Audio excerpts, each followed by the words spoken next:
राष्ट्रीय परीक्षा एजन्सी अर्थात एनटीए मध्ये मोठ्या बदलाची तयारी आता केंद्र सरकारने सुरू केली आहे। एनटीए ही ती संस्था आहे जी नीट परीक्षेचं आयोजन करत असते आणि सूत्रांच्या माहितीनुसार पुढील एका महिन्यात एनटीएची आमूलाग्र पुनर्रचना केली जाणार आहे।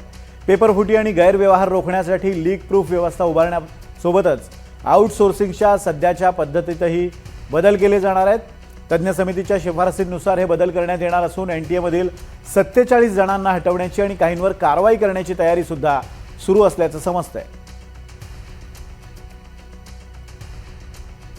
आणि याच संदर्भात बोलण्यासाठी अभिजित पाटील आपल्या सोबत आपले प्रतिनिधी आहेत। अभिजित, एनटीए मधल्या 47 जणांना बाहेरचा रस्ता दाखवला जाणार आहे आणि त्यामधले काही जण अटकेत आहेत। एकूणच कशा पद्धतीने ही पुनर्रचना केली जाणार आहे एनटीएची?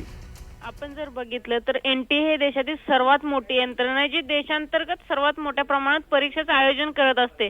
नीट ही एकच परीक्षा नाही, राष्ट्रीय स्तरावर जवळपास 20 परीक्षांचं नियोजन एनटीएच्या माध्यमातून केलं जातं, ज्यात जे EEचाही समावेश आहे। त्यामुळे एनटीए हे खऱ्या अर्थानं खूप महत्त्वाची संस्था आहे आणि याच एनटीएची व्यवस्था बदलण्यासाठी सरकारने हालचाली सुरू केलेली आहे।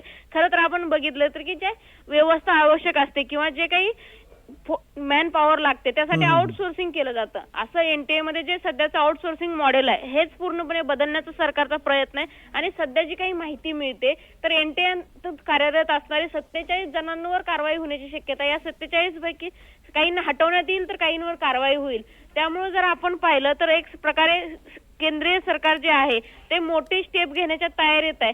एकीकडे विद्यार्थ्यांच्या आंदोलनामुळे दबाव वाढत असताना जबाबदारी निश्चित करण्याची जबाबदारी सरकारवर आलेली आहे। त्यामुळे एक प्रकारे सरकारलाही विद्यार्थ्यांना कोणते निर्णय घेतले जात आहेत, विद्यार्थी हितांसाठी काय केलं जातं हे सांगणं अपेक्षित असताना आता ही मोठी डेव्हलपमेंट हाती येते। धन्यवाद अभिजित, दिलेल्या अपडेट्स बद्दल। एनटीए मध्ये मोठे फेरबदल केले जाणार आहेत, पूर्णतः पुनर्रचना केली जाणार आहे।